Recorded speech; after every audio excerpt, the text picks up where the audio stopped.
Hello and welcome to this episode of The Academy.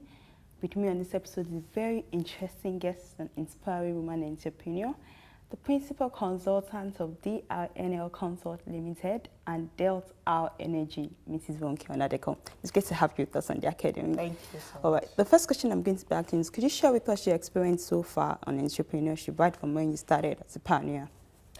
My entrepreneurship journey started very early in life, and I think it would go as far back as primary school, when the school would take us out on school trips and we'd visit factories where things were manufactured. I particularly remember going to flour mills in Apapa. We visited, I'm not sure, I think it was Lever Brothers in those days that made treetops. So I had seen production of things from a very early age, and I found it quite interesting. They take you through where the raw materials are and the processing, and just seeing things from the raw state to seeing them on the shelf was quite fascinating for me. And I think I kind of forgot about all of that, through school, because then the pressure is on subject matter. And in my chemistry class, A-levels in England, we did a project on food science, and that was what I specialized in. And all those years of seeing food go from raw material to finished products actually came back, and I knew that was exactly what I wanted to do. So of course I pursued a first degree in food science and technology, and that went well. I worked for a beverage company in the States, came back to Nigeria and got posted to Unilever as a youth copper. And from there on, I kind of drifted around a little bit, ended up in the oil industry. But at the back of my mind, there was always that food thing. So I've always had a part of me that's been involved with the food industry, which initially started off as having a small children's party catering company. I brought in a franchise for donut making. I've been manufacturing fruit juice beverages. And, it's just something that's always been there. And more my entrepreneurial journey has been with food, agriculture, and then oil and gas. Wow. All right, next I'm going to be asking you what your thought process is concerning entrepreneurship and doing business in Nigeria. I think Nigerians have relied on government, preferring solutions for our livelihood for a very long time. So we have a lot of people who believe in the civil service. Growing up, both my parents were civil servants, so obviously I'm sure they thought, we'll find something in the civil service. But along the way, some of the children ended up in Europe in school, some ended up in the States. The ones that ended up in the States became entrepreneurial because America has the culture of entrepreneurship. And I came back to Nigeria and wanted to do something on my own, which my parents weren't particularly excited about, but I had an older sibling who had gone in that direction, so the resistance wasn't as much. However, there are challenges. How parents are protective about their daughters and their children. And being an entrepreneur, your life isn't scheduled and structured like a 9-to-5 worker. You show up at 7:30 at your desk, by 3:30 in the evening you're done. By 5 o'clock you're home. And traditionally that kind of works with a woman managing a home, preparing to manage a home. You're home on time for your children, for homework and feeding them and all of that. But that wasn't the path that God had charted out for me. So I went with the flow and came home at 9 o'clock and came home at 10 o'clock. But I was enjoying what I was doing and I was thriving at it. And when you enjoy and you have a passion for what you do, people can feel it in your being. You're productive, you're adding value, and people embraced it. So I was probably one of the first people in my sphere of, group of friends that went that route. At the time when I started work, GTB was just starting, and I remember a lot of people calling me that GTB is just starting, they're hiring people, they're going to pay, I think it was like 9,000 naira a month, which was a tremendous amount of money, considering maybe NYSC were being paid like 1,000 then. And then my first job, I think I was being paid 3,500, and I thought that was a decent amount of money. So GTB had a very strong pull and it was very attractive, but it just didn't ring a bell for me. I was happy to do what I was doing, and in a few years' time, I had caught up with them salary-wise and gone past them. And in terms of the industry I ended up finding myself in, which was oil and gas, it was new, it was novel, and the sky was your limit. It was a plain sheet of paper, and you could draw and grow and develop in whatever capacity you wanted. So that for me was my own way, and looking back now, I have no regrets whatsoever. You're a woman entrepreneur, female entrepreneur, and then I must say you've been really inspiring, especially inspiring a lot of young ladies. Now, how can a young lady or a woman excel in business, especially in terms of conducting herself, as well as wanting to rise to the top and being just a woman, but being successful in business? Okay, there are a few things that I tell people that I wish I had known earlier.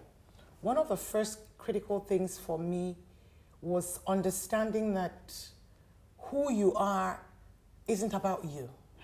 It's more about how you're going to influence society, how you're going to add value to society, and how you're going to chart a path in life that others can follow through. There are a lot of women that I can think of who have gone ahead of us, who've actually been the inspiration for us to be who we are. We heard of women like Mrs. Kufuriji Olubi in those days, and they were Nike Akonde. They got to the top, Vivian Fowler. There are a lot of women who, in their own time, were abnormal.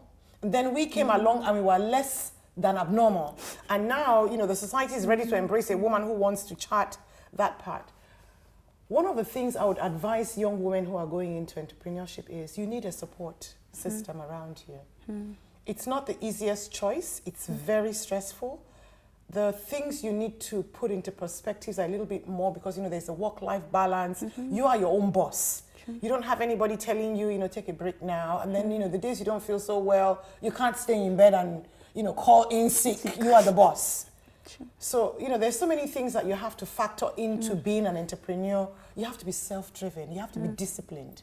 You cannot wake up in the morning every day and think, I don't really feel like going to work today. I mean, you can do that, but it'll tell at the end of the month, and your bottom line will show that, you haven't been as diligent. One of the things I advise women to do is make sure they find that support system. And it could either be in your family, it could be in an industry where you participate in. For example, I belong to the Institute of Food Technologies. I belong to Women in Management and Business and Public Service. I find structures where there are other women like me, so that when I'm going through issues or challenges, or I need clarification, or I need validation on what I'm doing or how I'm thinking, there are people to talk to who can tell me, you know what, we've been there before, just sit in there, you're eventually going to get through. And I think those things really help in ways that you really don't understand till when you don't have it. When you have it, you can just see that, a problem shared is a problem halved, or, a problem disappeared. There are times when I have this huge problem looming in front of me and I'm thinking, I don't know what to do. I'm totally swamped. I can't even think of a way out of it. And I pick up the phone and I call one of these ladies and they're like, oh, don't worry, let me give you the phone number of this person. Just give me 10 minutes to call them and let them know you're going to call. And, I call them and they're like, oh, don't worry about it. This is the solution. Do this, do this, do this. And if that doesn't work, come back to me and it's over. And if I didn't have that support system, I'd probably be sitting there downcast and wondering and fretting and worrying, losing time and losing hair and going gray over a matter that could have been solved in a few minutes of phone call. Wow. All right. The next section I'm asking, how could one help with competition in business? My first, my first thought would be kill competition. Okay. But I mean, that's just, I'm just joking on that. Competition is what you perceive it to be. I remember when I was very heavily into the juice manufacturing business, and one would have thought that my competition were other people who are manufacturing juices. But because periodically I run surveys and talk to my customers to find out how they're doing and how things are going on their own side, I found out that at the time, I think this must have been sometime in the early 2000s, maybe late 1990s or very early in the 2000s, talking to people, my biggest competition was the recharge card. Wow. Mothers would normally buy the drinks for their children and they'd buy 3 or 4 cartons. I think the carton then was 4,500. So maybe 13,000 naira would usually sort out the monthly amount of juices that the kids would take to school for a month. And, every month, we replenish, and they had an account with us. And we found out that people who would buy 4 cartons would reduce to 3. People who were buying 3 were reducing to 2. And I'm like, what's happening? Are you buying something else for your kids to take to school? And the man said the first thing she does when she gets her money is she buys her recharge card. So when she finishes paying for her recharge card, whatever is left. She balances. So thinking of competition, sometimes it's not the person who is in the same business with you. It could be other things that are competing for the spend of a woman. Finally, I'll ask, what rudiments do you think a woman entrepreneur needs to go to, especially wanting to venture into a business in the oil and gas sector? Okay, for starters, for a woman to want to go into business, first and foremost, you have to key your mind into the fact that it's self-employment. You're not employed by somebody else. So you have to have the discipline, one, to prioritize. There are important things that would come your way that are haphazard things. For example, somebody comes to me now and tells me, somebody needs me to do something. I have to have a to-do list. And my to-do list has a list of things that are priority to me. The way I organize my to-do list is usually I have things that are income earning as my priority on a daily basis. Next comes things that I need to do so that other people can get on with things they have to do. So if I don't do it, I'm holding back somebody else. So those things take priority so I can free the other person to get on with it. Then things like, we've run out of this, or, I should see this person, or I should make phone calls. And then periodically I'd go through my phone book and check on people who I haven't spoken to in a while, just to keep in touch. And I'm quite active on social media. And you know how that can just really suck you in. You quickly check your Twitter and see something is happening, and you want to make a comment, or you want to let your voice be heard on the issue, and you want to really get on it, but you have to be sure that you're facing the focus of your livelihood, which is earning money. You have salaries to pay, you have bills to pay, you have taxes to pay, you have to support yourself and other people and their families. So those are the things that you would focus on. So across business, whether it's oil and gas or banking or whatever business you're in, a woman has to be disciplined with time. You have to be disciplined with your resources. You can't have the new mobile phone every time a new mobile phone comes. If it's not broken, don't fix it.